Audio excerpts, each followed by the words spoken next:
Hey guys, so do you want to know how to frustrate a online scammer? Here's a recent story. I do this quite often with people, but here's one of the most recent ones. Uh, Sometimes on my personal Facebook account, I post some of my martial arts stuff, and I had posted some video. Uh, I think it was either of me training or it was of some people training in Muay Thai. And, I captioned it that, I can, teach folks some of these basic skills and concepts. I think that's the video. I'm not sure which, though. This was probably like many months ago. And she commented because I opened that post open to the public, in case I can, catch some people who might be interested in training. So, she hit messaged me, and initially I thought she might be, a potential client. So I spoke with her, became friendly. Then she told me more about herself, that she lived in Hong Kong and had taken martial arts, but she wasn't too specific. And initially I thought she wasn't being too specific just because of a language barrier, because I was asking her, was it wushu, um, or was it some other style of Chinese martial arts or kung fu? And she didn't really delineate between one or the other. And I thought that might just be, a cultural thing, because they might not differentiate between those things as much as American martial artists might want to hear. So she, gradually started talking about how she, funds her lifestyle, and she mentioned USDT and ETH and stuff like that.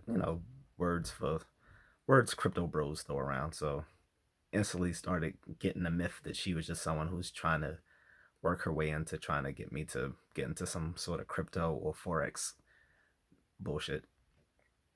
And I was right, as I usually am. I'm skeptical by nature, and I've been skeptical since I was little. Like, I literally didn't even believe in Santa Claus when I was a kid and thought other kids who did were silly. But I digress. So she talked about it, and I was just like, oh, that's interesting. So you're investing? She's like, no, this isn't investing. This is just a way for me, for my finances or something like that. It didn't make any sense. Again, I chalked that up to a language barrier. And so I was asking her more about, her martial arts background, and said, hey, Hong Kong is on my bucket list, so I would, you know, love to train there. And she was saying, yeah, she could actually introduce me to her instructor or whatever. But again, she wasn't very specific. And then we fell out of touch for like 2 3 months almost. I hear from her finally today, and and then she just says, "What are you talking about?" From a previous private message months and months ago that I asked her about her investing stuff. Okay, guys, um, little snafu here, but anyway, so she was telling me more about the investment stuff, and I don't know why she was like, um, what the H? And I'm like, what are you talking about? And she was like, I don't do cryptocurrency, which is, I think, what she was responding to from over 3 months ago. And so I scrolled up to look at the previous messages. I was like, well, you said you use ETH. I said, that stands for Ethereum. I said, that's cryptocurrency. She's like, well, yeah. She's like, well, Ether is part of the blah, blah, blah. But she's like, I use the USDT, which is, you know, the digital version of the US dollar. I was like, we don't have a digital dollar yet in the US. I said, the government has been thinking about it. I said, but USDT is cryptocurrency. I said, because it's still decentralized. It's not a form of of currency here in the US.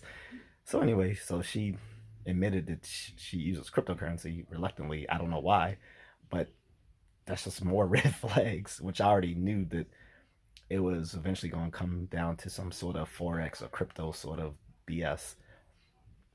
And so she said, "Well, I can put my dollars in a wallet that I use to convert to ETH." I was like, "That's not a real wallet. That's a crypto wallet. You're talking, digital stuff again." I said, "Again, this is all cryptocurrency." I said, "That's cool." I said, "If you do cryptocurrency," I said, "if it works for you." Um, I was like, I have some investments in stock and stuff like that, but nothing major. I was like, but I haven't really um, messed too much with cryptocurrency.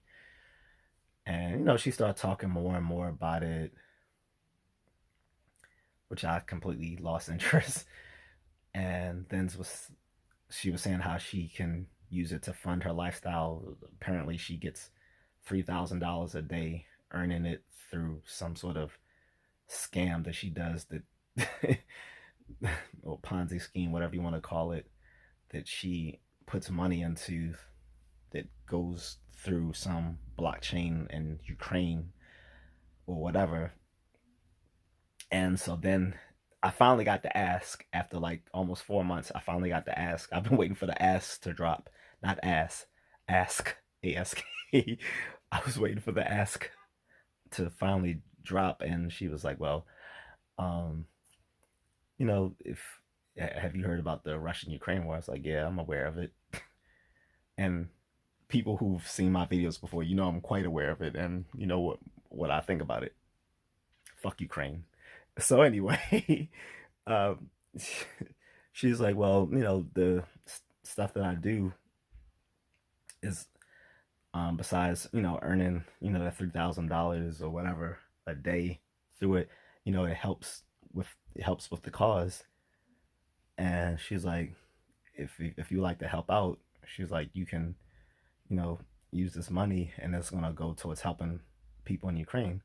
I was like, I don't care about helping people in Ukraine, not with my money. So she tried to switch lanes here and said, "Oh well, yeah, yeah, I can understand that." She said, "Well, it also helps kids in welfare homes." I'm not even sure what that means. It helps kids in welfare homes, but I was like, okay, well, they got daddies. She got mad and said, "Oh, I don't even want to talk to you anymore." I was like, "I don't care." I said, "You messaged me. I never messaged you." And I was like, "I was just waiting for you." I said, "I was just waiting for how long it was going to take you to go through with this scam on me."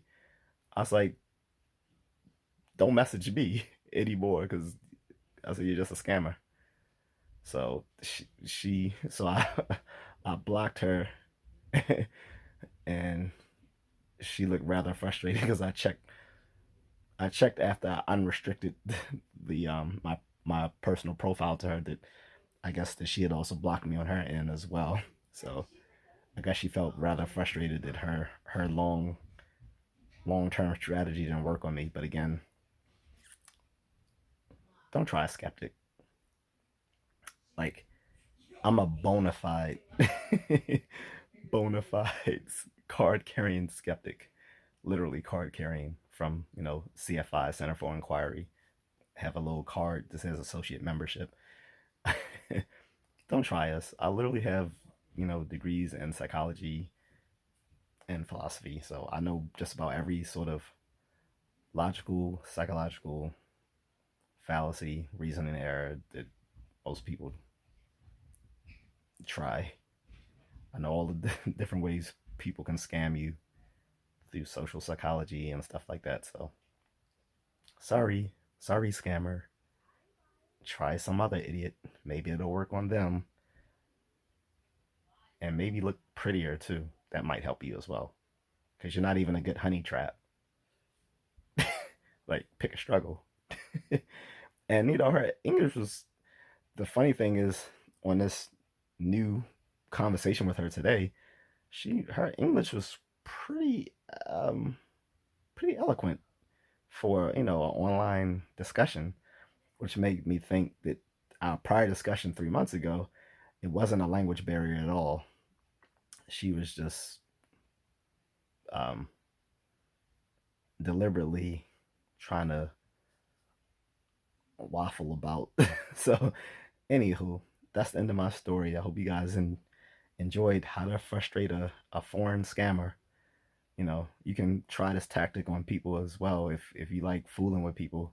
Or, I mean, if you just want to tell them to fuck off, you can do that too. But sometimes I like playing with people just to see how long is it going to take them to try to come out with asking me something. I've done this with with like religious people too, like Jehovah Witnesses and Seventh Day Adventists to come to the door. Instead of just immediately slamming the door on them or not answering the door, I'll invite them in and then fuck with them because they don't know I'm an atheist. So whatever. All right. See you later, guys. Just a contrarian.